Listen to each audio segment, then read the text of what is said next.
Madam ఎప్పుడు నా మీద జోకులేనా మేడం? ఏదైనా ఇన్ఫర్మేషన్ చెప్పండి మేడం. వేసేసాడు, బాగా వేసేసాడు.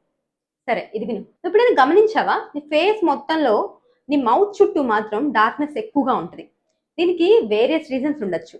హార్మోనల్ ఇంబ్యాలెన్స్ ఉండొచ్చు, వైటమిన్ డెఫిషియన్సీస్ ఉండొచ్చు, డ్రైనెస్ ఉండొచ్చు.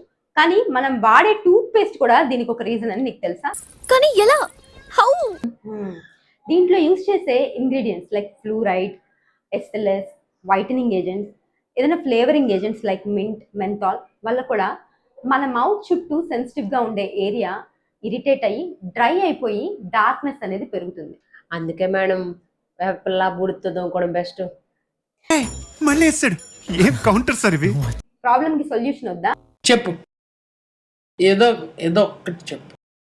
మీకు ఏ ప్రాబ్లం ఉందో దానికి తగ్గ టూత్ పేస్ట్ వాడుకోవడం, మనం బ్రష్ చేసే ప్రతిసారి మౌత్ని ప్రాపర్గా రిన్స్ చేసుకోవడం, మౌత్ చుట్టూ ఏరియాని ప్రాపర్గా క్లీన్ చేసుకొని ఫేస్ వాష్ చేసుకొని దాని తర్వాత మాయిశ్చరైజర్ అప్లై చేసుకుంటే ఈ ప్రాబ్లం నుంచి ఎస్కేప్ అవ్వచ్చు.